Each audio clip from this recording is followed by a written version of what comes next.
The epic trials and triumphs of Heracles. In the land of ancient Greece, a child named Heracles, known later to the Romans as Hercules, was born of Zeus, king of the gods, and the mortal woman Alcmene. Though blessed with divine strength, his life was shadowed by Hera, Zeus's vengeful wife, who despised him. Even as an infant, Heracles showed his power when he strangled 2 serpents sent by Hera to kill him in his crib. His life would be one of heroism, but also immense suffering. As Heracles grew, his feats of strength became legendary, but Hera's wrath followed him. One fateful day, she struck him with madness, causing him to kill his wife Megara and their children. When the madness lifted, Heracles was overcome with horror and sought redemption. He consulted the Oracle of Delphi, who declared he must serve King Eurystheus of Mycenae for 12 years, performing 12 labors that would cleanse him of his sins.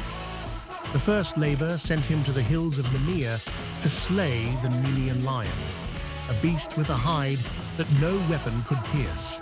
Heracles tracked the lion to its cave and discovered his weapons were useless. Wrestling the lion with his bare hands, he choked it to death and skinned it with its own claws.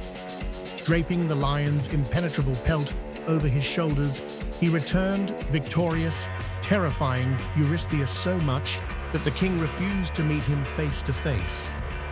For his second labor, Heracles traveled to the swamps of Lerna to face the Hydra, a serpent with 9 heads, one of which was immortal.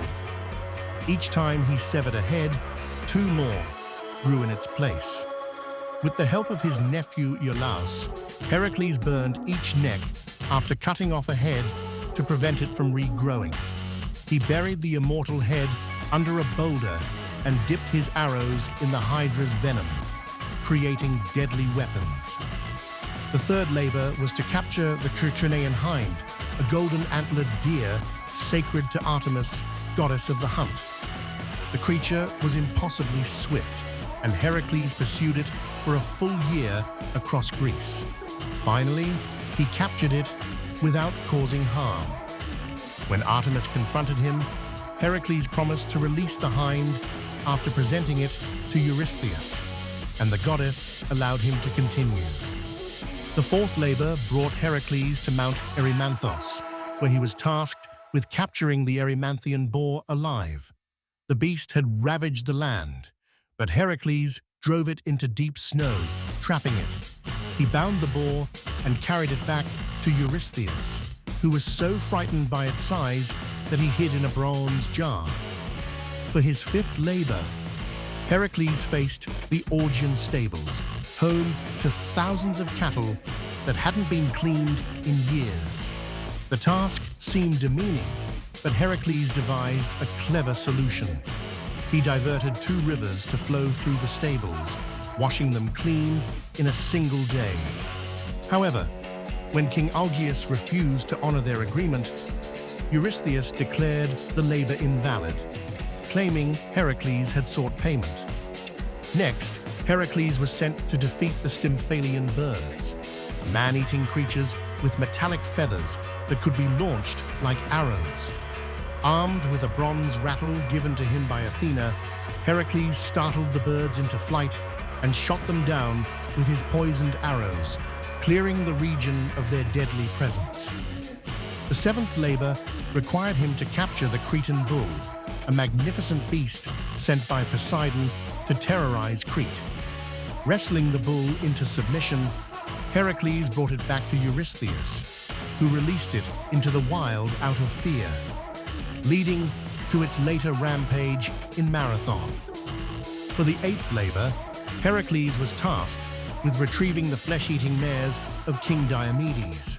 Upon arrival, Heracles overpowered Diomedes and fed him to his own horses, pacifying the beasts. He then led the mares back to Mycenae, where Eurystheus, as always, trembled at the sight of the hero's triumph. The ninth labor took Heracles to the land of the Amazons, where he was to retrieve the golden belt of their queen, Hippolyta. Initially, the queen offered the belt willingly, but Hera, determined to sabotage Heracles, spread rumors that he planned to abduct Hippolyta. A battle ensued, and in the chaos, Heracles killed the queen and took the belt by force. The 10th labor required Heracles to travel to the edge of the known world to steal the cattle of Geryon, a fearsome giant with 3 bodies. After slaying Geryon and his 2-headed guard dog, Orthrus, Heracles herded the cattle across vast lands, enduring many obstacles before finally delivering them to Eurystheus. After slaying Geryon and his 2-headed guard dog, Orthrus, Heracles herded the cattle across vast lands, enduring many obstacles before finally delivering them to Eurystheus. For his 11th labor, Heracles sought the golden apples of the Hesperides, treasures guarded by nymphs and a 100-headed dragon named Ladon. Knowing he could not take the apples alone, Heracles enlisted the help of Atlas, the Titan who held up the sky. While Heracles bore the heavens on his shoulders, Atlas retrieved the apples. Through cunning, Heracles tricked Atlas into taking back his burden and returned with the prize. The 12th and final labor was the most dangerous, to capture Cerberus, the 3-headed guard dog of the underworld. Heracles descended into the realm of Hades, where he sought the gods' permission to take Cerberus. With his immense strength and courage, he subdued the monstrous beast without using weapons and brought it to Eurystheus, who begged him to return it to the underworld at once. With the completion of the 12 labors, Heracles had atoned for his sins and earned his freedom. Yet his struggles did not end there. Throughout his life, he faced betrayal, heartbreak, and more battles, always striving to overcome the trials set before him. Though mortal, Heracles' deeds were so great that upon his death, Zeus brought him to Mount Olympus, granting him immortality. There, he was welcomed among the gods, his labors remembered as the ultimate testament to strength, endurance, and the human spirit's capacity for redemption. The legend of Heracles spread far and wide, inspiring countless tales and teachings.